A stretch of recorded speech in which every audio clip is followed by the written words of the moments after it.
प्रेम से बोलिए राधे राधे। देवउठनी एकादशी यानी कि देवताओं का उठने का दिन। देवउठनी एकादशी को साल की सबसे बड़ी एकादशी माना जाता है। इस दिन भगवान विष्णु समस्त देवतागण 4 महीने की निद्रा से जागकर सृष्टि के संचालन का अपना कार्य संभालते हैं। इस दिन से ही शादी, विवाह, मुंडन और गृह प्रवेश जैसे शुभ कार्य आरंभ हो जाते हैं। कार्तिक मास की शुक्ला पक्ष की एकादशी को देव उठान एकादशी, देव उठनी एकादशी और देव प्रबोधनी एकादशी के नाम से भी जाना जाता है।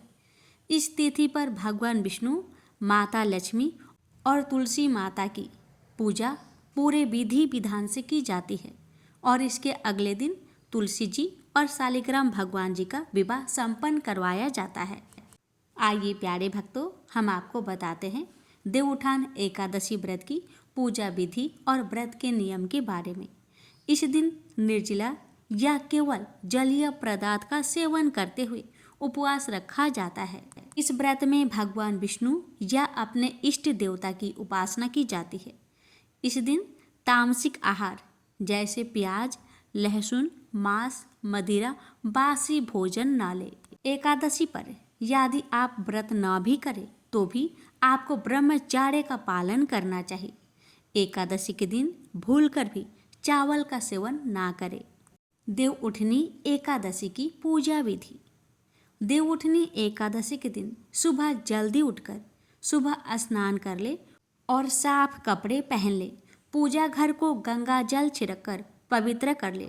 इसके बाद विष्णु भगवान का ध्यान करते हुए व्रत का संकल्प ले। इस दिन घर की ठीक से साफ सफाई करें और आंगन या फिर पूजा घर के बाहर भगवान के चरणों की आकृति बना ले। घर में ओखली पर गेरू से भगवान विष्णु का चित्र बना ले। इस चित्र पर मिठाई, फल, सिंघाड़े, गन्ना और आंवला अर्पित करें। आरती करके पूजा संपन्न करें। दीपावली की तरह इस दिन भी रात को पूजा स्थल पर और घर के बाहर दीपक जलाने चाहिए और घर के सभी सदस्यों को भगवान विष्णु की पूजा करनी चाहिए। उसके बाद रात में भगवान विष्णु का आह्वान करके उन्हें जगाए, शंख और घंटी बजाते हुए ये कहे, उठो देवा, बैठा देवा, अंगुरिया चटकाओ देवा, नई सुत नई कपास, देव उठाए कार्तिक मास। अब आइए श्रवण करते हैं देव उठनी एकादशी की व्रत कथा। ब्रह्मा जी बोले, हे मुनि श्रेष्ठ, अब पापों को हरने वाली, पुण्य और मुक्ति देने वाली एकादशी का महात्म्य सुनिए। पृथ्वी पर गंगा की महत्ता और समुद्र तथा तीर्थों का प्रभाव तभी तक है जब तक कि कार्तिक के देव प्रबोधनी एकादशी तिथि नहीं आती। मनुष्य को जो फल 1000 अश्वमेध और 100 राजसूय यज्ञों से मिलता है, वही प्रबोधनी एकादशी से मिलता है। नारद जी कहने लगे कि हे पितामह, एक समय भोजन करने, रात्रि को भोजन करने तथा 12.5 दिन उपवास करने से क्या फल मिलता है, सो विस्तार से बताइए।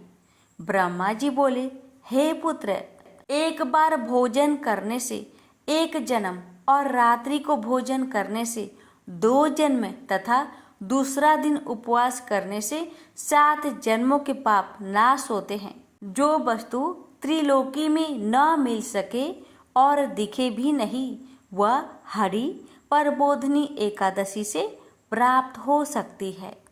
मेरु और मद्राचल के समान भारी पाप भी नष्ट हो जाते हैं तथा अनेक जन्म में किए हुए पाप समूह क्षण भर में भस्म हो जाते हैं। जैसे रुई के बड़े ढेर को अग्नि की छोटी सी चिंगारी पल भर में भस्म कर देती है।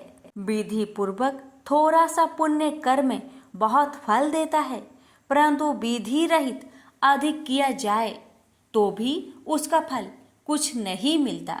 संध्या न करने वाले नास्तिक, वेद निंदक, धर्म शास्त्र को दूषित करने वाले, पाप कर्मों में सदैव रत रहने वाले, धोखा देने वाले ब्राह्मण और क्षुद्र, पर स्त्री गमन करने वाले तथा ब्राह्मणी से भोग करने वाले, ये सब चंडाल के समान है। जो विधवा अथवा सधवा ब्राह्मणी से भोग करते हैं वे अपने कुल को नष्ट कर देते हैं। पर स्त्री गामी के संतान नहीं होती और उसके पूर्व जन्म के संचित सब अच्छे कर्म नष्ट हो जाते हैं। जो गुरु और ब्राह्मणों से अहंकार युक्त बात करता है वो भी धन और संतान से हीन होता है। भ्रष्टाचार करने वाला, चंडाली से भोग करने वाला, दुष्ट की सेवा करने वाला और जो नीच मनुष्य की सेवा करते हैं या संगति करते हैं, ये सब पाप हरि प्रबोधिनी एकादशी के व्रत से नष्ट हो जाते हैं। जो मनुष्य इस एकादशी के व्रत को करने का संकल्प मात्र करते हैं उनके 100 जन्मों के पाप नष्ट हो जाते हैं। जो इस दिन रात्रि जागरण करते हैं उनकी आने वाली 10,000 पीढ़ियां स्वर्ग को जाती है। नरक के दुखों से छूटकर प्रसन्नता के साथ सुसज्जित होकर वे विष्णु लोक को जाते हैं। ब्रह्म हत्या आदि महान पाप भी इस व्रत के प्रभाव से नष्ट हो जाते हैं। जो फल समस्त तीर्थों में स्नान करने, गौ स्वर्ण और भूमि दान करने से होता है, वही फल इस एकादशी की रात्रि को जागरण करने से मिलता है।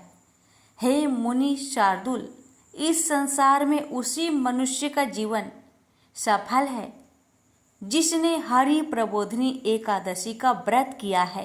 वही ज्ञानी, तपस्वी और जितेंद्रिय है तथा उसी को भोग एवं मोक्ष मिलता है। जिसने इस एकादशी का व्रत किया है वह विष्णु को अत्यंत प्रिय मोक्ष के द्वार को बताने वाली और उसके तत्व का ज्ञान देने वाली है। मन, क्रम, वचन तीनों प्रकार के पाप इस रात्रि को जागरण से नष्ट हो जाते हैं। इस दिन जो मनुष्य भगवान की प्रसन्नता के लिए स्नान, दान, तप और यज्ञ आदि करते हैं वे अक्षय पुण्य को प्राप्त होते हैं। प्रबोधिनी एकादशी के दिन व्रत करने से मनुष्य के बाल, यौवन और वृद्ध अवस्था में किए गए समस्त पाप नष्ट हो जाते हैं। इस दिन रात्रि जागरण का फल चंद्र सूर्य ग्रहण के समय स्नान करने से 1000 गुना अधिक होता है। अन्य कोई पुण्य इसके आगे व्यर्थ है। जो मनुष्य इस व्रत को नहीं करते उनके अन्य पुण्य भी व्यर्थ ही है। अतः हे नारद, तुम्हें भी विधि पूर्वक इस व्रत को करना चाहिए। जो कार्तिक मास में धर्म पारायण होकर अन्न नहीं खाते उन्हें चंद्रायन व्रत का फल प्राप्त होता है। इस मास में भगवान दान आदि से जितने प्रसन्न नहीं होते जितने शास्त्र में लिखी कथाओं के सुनने से होते हैं। कार्तिक मास में जो भगवान विष्णु की कथा का एक या आधा श्लोक भी पढ़ते, सुनते या सुनाते हैं उनको भी 100 गायों के दान के बराबर फल मिलता है। अतः अन्य सब कर्मों को छोड़कर कार्तिक मास में मेरे सम्मुख बैठकर कथा पढ़नी या सुननी चाहिए। जो कल्याण के लिए इस मास में हरि कथा कहते हैं वे सारे कुटुंब का क्षण मात्र में उद्धार कर देते हैं। शास्त्रों की कथा कहने सुनने से 10,000 यज्ञों का फल मिलता है। जो नियम पूर्वक हरि कथा सुनते हैं वे 1000 गौदान का फल पाते हैं। विष्णु के जागने के समय जो भगवान की कथा सुनते हैं वे 7 दीपों समेत पृथ्वी के दान करने का फल पाते हैं। कथा सुनकर वाचक को जो मनुष्य सामर्थ्य के अनुसार दक्षिणा देते हैं उनको सनातन लोक मिलता है। व्रत करने की विधि। ब्रह्मा जी की यह बात सुनकर नारद जी ने कहा कि भगवान, इस एकादशी की व्रत की विधि हमसे कहिए और बताइए कि कैसा व्रत करना चाहिए। इस पर ब्रह्मा जी ने कहा कि ब्रह्म मुहूर्त में जब 2 घड़ी रात्रि रह जाए तब उठकर शौच आदि से निवृत्त होकर दंत धावन आदि कर नदी तालाब कुआं बावड़ी या घर में ही जैसा संभव हो स्नान आदि करे, फिर भगवान की पूजा करके कथा सुने, फिर व्रत का नियम ग्रहण करना चाहिए। उस समय भगवान से प्रार्थना करे कि हे भगवान, आज मैं निराहार रहकर व्रत करूंगा, आप मेरी रक्षा कीजिए। दूसरे दिन द्वादशी को भोजन करूंगा, तत्पश्चात भक्ति भाव से व्रत करे तथा रात्रि को भगवान के आगे नित्य गीता आदि करना चाहिए। कृपणता त्याग कर बहुत से फूलों फल अगर धूप आदि से भगवान का पूजन करना चाहिए। शंख जल से भगवान को अर्घ्य दे, इसका समस्त तीर्थों से करोड़ गुना फल होता है। जो मनुष्य अगस्त्य के पुष्प से भगवान का पूजन करते हैं उनके आगे इंद्र भी हाथ जोड़ता है। तपस्या करके संतुष्ट होने पर हरि भगवान जो नहीं करते थे वह अगस्त्य के पुष्पों से भगवान को अलंकृत करने से करते हैं। जो कार्तिक मास में बेल पत्र से भगवान की पूजा करते हैं वे मुक्ति को प्राप्त होते हैं। कार्तिक मास में जो तुलसी से भगवान का पूजन करते हैं उनके 10,000 जन्मों के पाप नष्ट हो जाते हैं। तुलसी दर्शन करने, स्पर्श करने, कथा कहने, नमस्कार करने, स्तुति करने, तुलसी रोपण, जल से सींचने और प्रतिदिन पूजा सेवा आदि करने से 1000 करोड़ युग प्रत्न विष्णु लोक में निवास करते हैं। जो तुलसी का पौधा लगाते हैं उनके कुटुंब से उत्पन्न होने वाले प्रलय काल तक विष्णु लोक में निवास करते हैं। तुलसी रोपण का महत्व। मुनि रोपी तुलसी जितनी जड़ी का विस्तार करती है उतने ही 1000 युग प्रयत्न तुलसी रोपण करने वाले सुकृत का विस्तार होता है। जिस मनुष्य की रोपणी की हुई तुलसी जितनी शाखा पर शाखा, बीज और फल पृथ्वी पे बढ़ते हैं उसके उतने ही कुल जो बीत गए हैं और होंगे 2000 कल्प तक विष्णु लोक में निवास करते हैं। जो कदम के पुष्पों से श्री हरि का पूजन करते हैं वे भी कभी यमराज को नहीं देखते। जो गुलाब के पुष्पों से भगवान का पूजन करता है उन्हें मुक्ति मिलती है। जो बकुल और अशोक के फूलों से भगवान का पूजन करते हैं वे सूर्य चंद्रमा रहने तक किसी प्रकार का शोक नहीं पाते। जो मनुष्य सफेद या लाल कनेर के फूलों से भगवान का पूजन करते हैं उन पर भगवान अत्यंत प्रसन्न होते हैं। और जो भगवान पर आम की मजरी चढ़ाते हैं वे करोड़ों गायों के दान का फल पाते हैं। जो दूब के अंकुरों से भगवान की पूजा करते हैं वे 100 गुना पूजा का फल ग्रहण करते हैं। जो स्वामी के पत्र से भगवान की पूजा करते हैं उनको महाघोर यमराज के मार्ग का भय नहीं रहता। जो भगवान को चंपा के फूलों से पूजते हैं वे फिर संसार में नहीं आते। केतकी के पुष्प चढ़ाने से करोड़ों जन्म के पाप नष्ट हो जाते हैं। पीले रक्त वर्ण के कमल के पुष्प से भगवान का पूजन करने वाले को श्वेत दीप में स्थान मिलता है।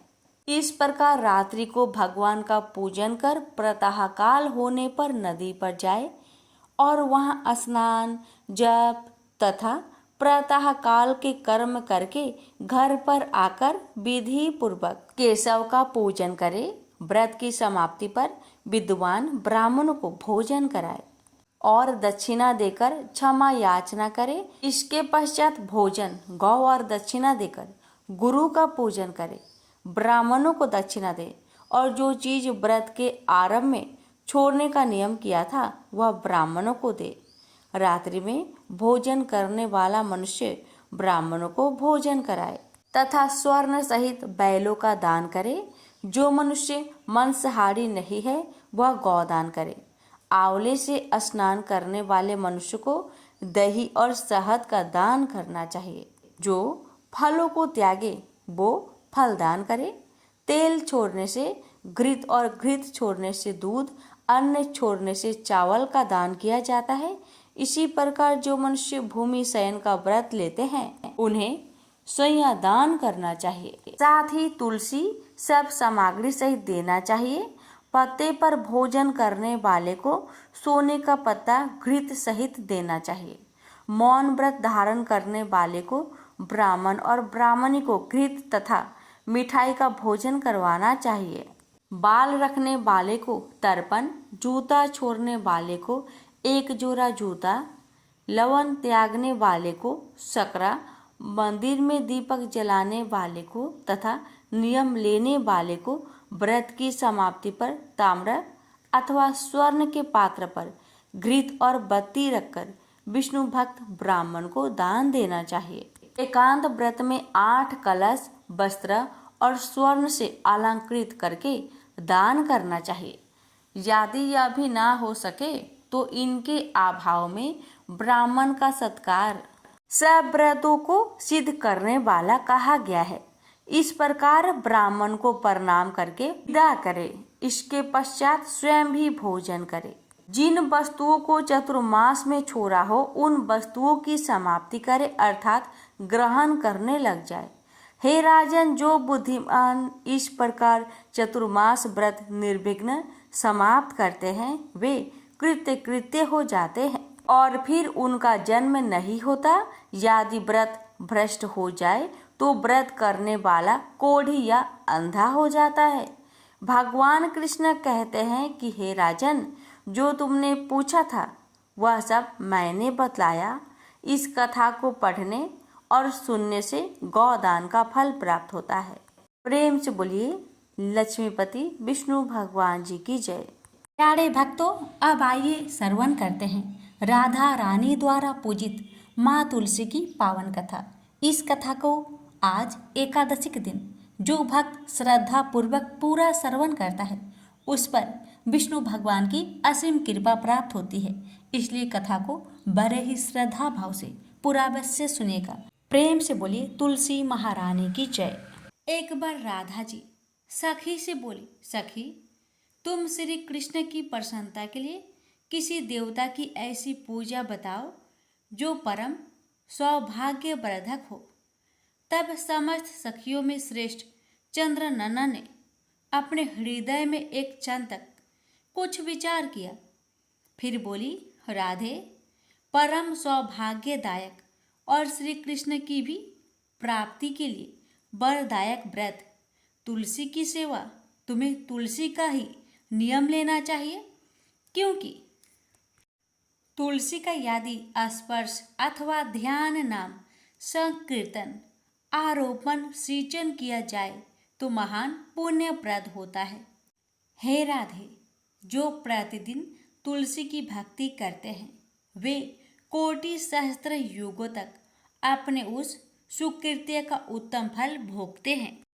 मनुष्य की लगाई हुई तुलसी जब तक शाखा पर शाखा, बीज, पुष्प और सुंदर दलों के साथ पृथ्वी पर बढ़ती रहती है तब तक उनके वंश में जो जो जन्म लेता है वे सभी हो 1000 कल्पों तक श्री हरि के धाम में निवास करते हैं। जो तुलसी मंजरी सिर पर रखकर प्राण त्याग करता है वह सैकड़ों पापों से युक्त क्यों न हो, यमराज उनकी ओर देख भी नहीं सकते। इस प्रकार चंद्रनन्ना की कही बात सुनकर रासेश्वरी श्री राधा ने साक्षात श्री हरि को संतुष्ट करने वाले तुलसी सेवन का व्रत आरंभ किया और केतकी वन में 100 हाथ गोलाकार भूमि पर बहुत ऊंचा और अत्यंत मनोहर श्री तुलसी का मंदिर बनवाया, जिसकी दीवार सोने से जड़ी थी और किनारे किनारे पद्म राग मणि लगी थी। वह सुंदर सुंदर पन्ने हीरे और मोतियों के परकोटे से अत्यंत सुशोभित था। उसके चारों ओर परिक्रमा के लिए गली बनाई गई थी, जिसकी भूमि चिंतामणि से मंडित थी। ऐसे सुंदर मंदिर के मध्य भाग में हरे पल्लवों से सुशोभित तुलसी की स्थापना करके श्री राधा ने अभिजित मुहूर्त में उनकी सेवा प्रारंभ की। श्री राधा जी ने आश्विन शुक्ला पूर्णिमा से लेकर चैत्र पूर्णिमा तक तुलसी का सेवन व्रत का अनुष्ठान किया। व्रत आरंभ करके उन्होंने प्रति मास पृथक पृथक रस से तुलसी को सींचा। कार्तिक में दूध से, मार्गशीर्ष में ईख के रस से, पौष में दक्षरा रस से, माघ में 12 मासी आम के रस से, फाल्गुन मास में अनेक वस्तुओं से मिश्रित मिश्री के रस से और चैत्र मास में पंचामृत से उनका सेचन किया और वैशाख कृष्ण प्रतिपदा के दिन उद्यापन का उत्सव किया। उन्होंने 2 लाख ब्राह्मणों को 56 भोगों से तृप्त करके वस्त्र और आभूषणों के साथ दक्षिणा दी। मोटे मोटे दिव्य मोतियों का 1 लाख भार और स्वर्ण का 1 कोटि भार श्री गंगाचार्य को दिया। उस समय आकाश से देवता तुलसी मंदिर पर फूलों की वर्षा करने लगे। उसी समय स्वर्ण सिंहासन पर विराजमान हरिप्रिया तुलसी देवी प्रकट हुई। उनके 4 भुजाएं थी, कमल दल के समान विशाल नेत्र थे, 16 वर्ष की सी अवस्था और श्याम कांति थी। मस्तक पर हेममय किरीट प्रकाशित था और कानों में कंचनमय कुंडल झलमला रहे थे। गरुड़ से उतरकर तुलसी देवी ने रंगभल्ली जैसी श्री राधा जी को अपनी भुजाओं से अंग में भर लिया और उनके मुख चंद्र का चुंबन किया। तुलसी बोली, कलावती राधे, मैं तुम्हारी भक्ति से प्रसन्न हूँ। यह इंद्रिया, मन, बुद्धि और चित्त द्वारा जो जो मनोरथ तुमने किया है वह सब तुम्हारे सम्मुख सफल हो। इस प्रकार हरिप्रिया तुलसी को प्रणाम करके वृषभानु नंदिनी राधा ने उनसे कहा, देवी, गोविंद के युगल चरणों में मेरी अहेतु की भक्ति बनी रहे। तब तथास्तु कहकर हरिप्रिया अंतर्ध्यान हो गई। इस प्रकार पृथ्वी पर जो मनुष्य श्री राधिका के इस विचित्र उपाख्यान को सुनता है वह भगवान को पाकर कृत्य कृत्य हो जाता है। प्रेम से बोलिए जय श्री हरि।